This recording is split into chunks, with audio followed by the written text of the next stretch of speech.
So watercolor is a beautiful medium, and one of the ways I like to use it, whether it's practice or maybe I'll transform it into some other piece of art, is by making these long brush strokes and getting interesting edges, interesting texture.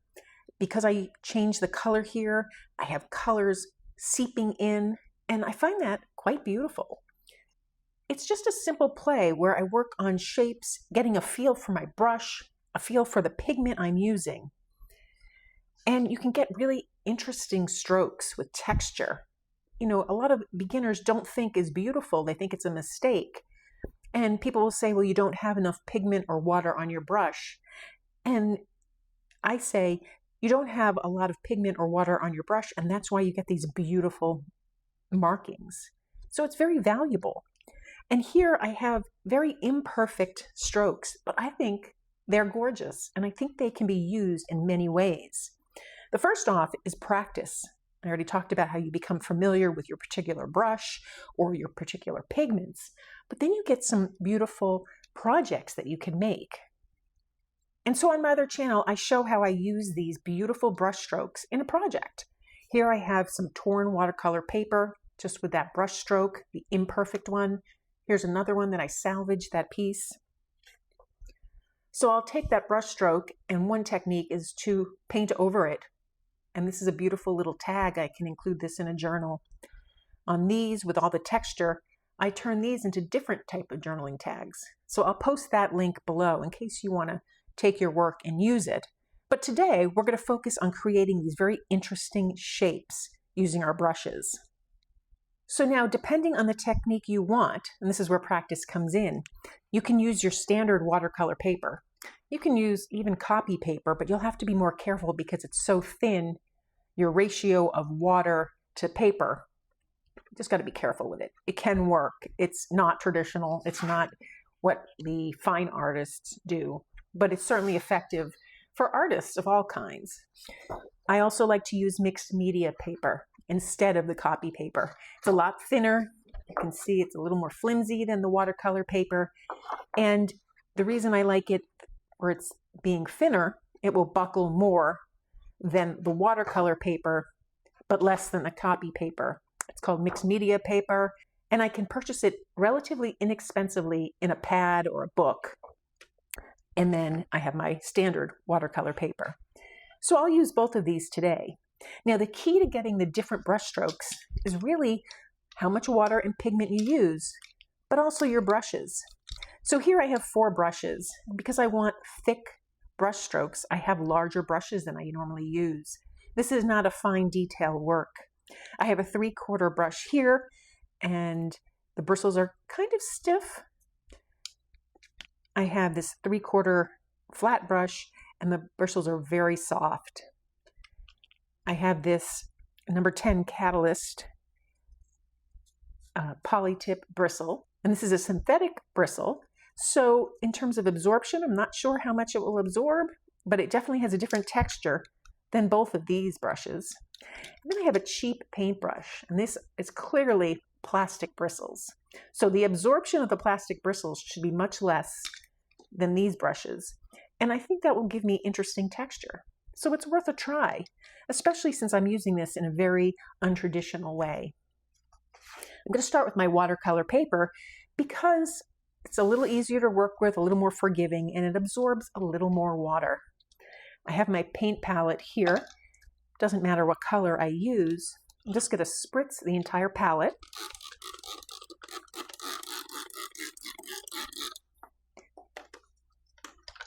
For this project, I like to take another palette. This is just a white tray, metal. It wasn't intended for watercolor per se. I'm going to spritz it with water, and then I can mix my colors on it so I have a deep well. So I'll try and scoot everything over so you can see how I do it. I'm going to start here with my traditional and beautiful watercolor brush, the 3/4 Color Starter flat brush. This has the softest bristles. So I'm going to take my just reddish pigment, put it on my tray here. And I like this because I can really move the color around. I also like to use either a paper towel or just a rag so I can absorb some of the pigment on my brush if I think it's too wet. So I have my brush, I have my pigment. I can go in there and get a little more to make the color a little more intense. I can add more water, but I don't want it to be very watery. And this is where I learn the feel of this brush. So I have it, I shake the brush out, nothing comes out. And now I'm going to work on my stroke. I'm just going to pull it across the page. And I have beautiful brush strokes here and a nice thicker image here. And as the water disperses, I get a lot more texture. So I'll do that stroke again right beneath it. And as I end it, I pull up. So I'm going to switch now to my catalyst brush. This is the synthetic brush. Again, I'll take a little more pigment on the brush. Again, I shake off any extra pigment. I don't want it to be a saturated brush. And I'm going to just drag it across. And I get those beautiful, beautiful textures. If you want more of a filled-in image, you use more pigment and more water. So I really like this, but I want more intensity of color. So I'm going to come in here and take more color, rub it on my brush, remove some of the pigment, and now try that again.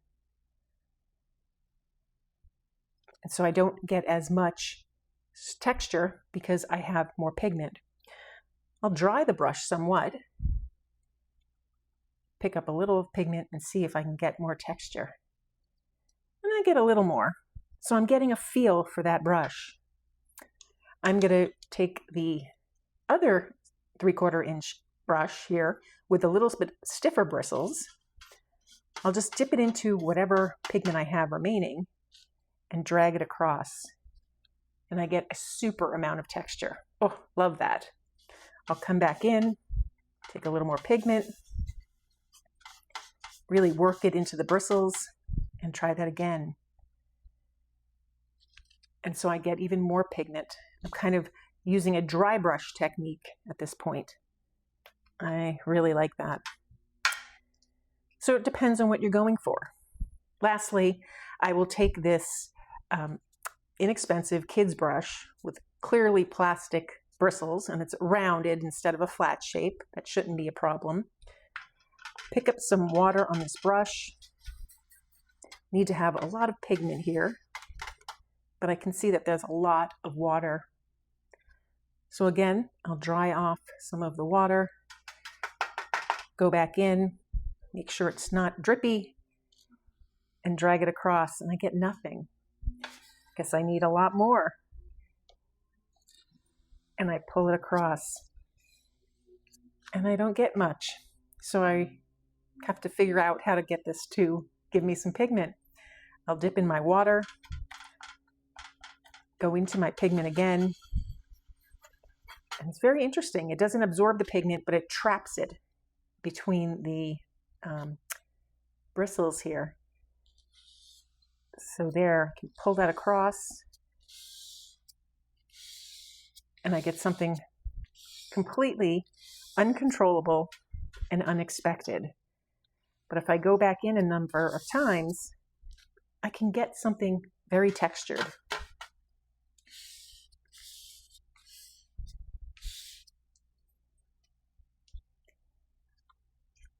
So let's take a look at our work here.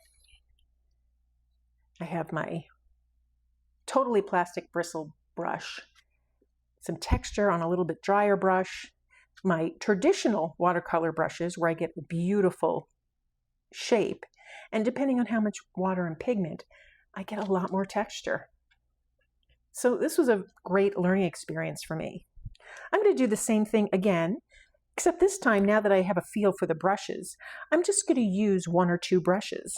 So I think I'll use my traditional watercolor brush, the one with the soft bristles, and I'll use this catalyst.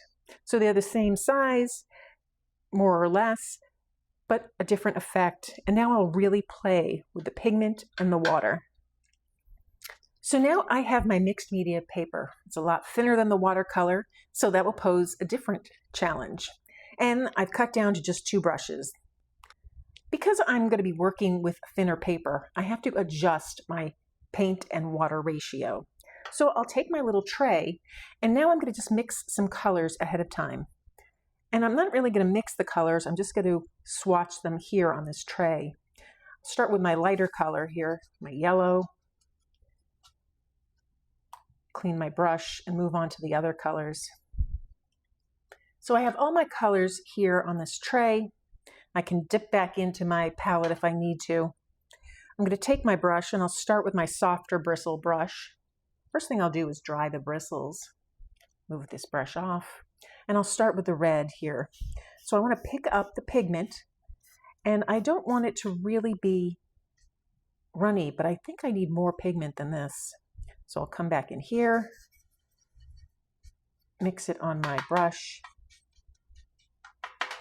and play around here. I think I have a nice amount on my brush. Start here and swatch it. Now I love that texture. If you want to fill it in, you just go back in, and this will also deepen the color, and you can fill it back in. You come around, and you can really work on the intensity.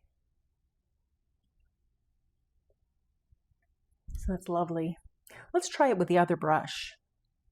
You don't have to switch brushes, but I'm going to give it a try. The number 10 Catalyst. I'll pick up some more pigment, play around with it so I work it into my bristles. And then I'm going to just do one swipe across. Set it down and pull. That's just beautiful with one stroke. Not as intense, so I could go back in and add more pigment if I want. I'll clean my brush in between, and now I'm just going to swatch all the colors.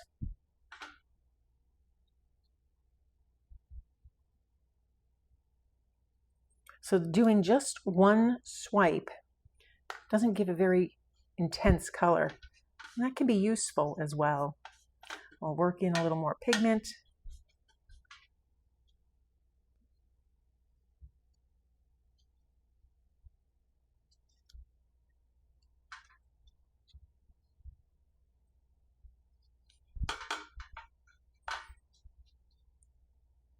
I think the yellow needs a little more intensity. Let's see what one stroke brings of this Catalyst brush. Very interesting results. Because the green wasn't very intense, and I do love that color, I'm going to go over it. And because it's the mixed media paper, I have to be careful that it doesn't buckle too much. But I really like the intensity. Let's try it with a Catalyst.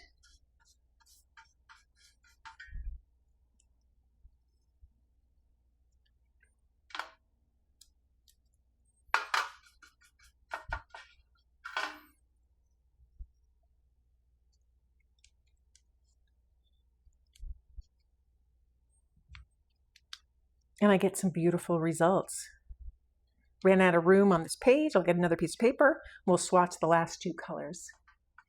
So we'll start with the blue.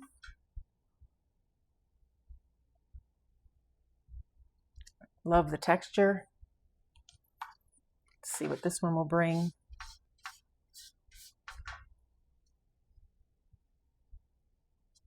Super amount of texture. Let's see if we can't enhance that. And now for the purple. Oh, love that texture.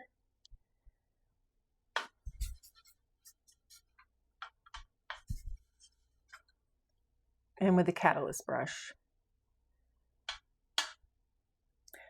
So it's less about which brush you use, at least between the two that I used, and more about getting a feel for how much water and pigment to use. Let's take that same brush, mix some of these colors together here, maybe this red and purple, and see if we can't make a lot of texture. This is where you play. Maybe your goal is to make it completely solid, but my goal right now is to make a lot of texture. So I'll dry the brush, pick up just a little bit, and now if I can pull it across, Got a little texture, but not as much as I wanted. I'll dry it some more.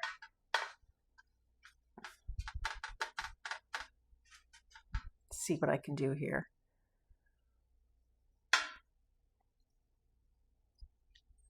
Again, I went back over it. I had a lot of texture the first time. Let's see about this.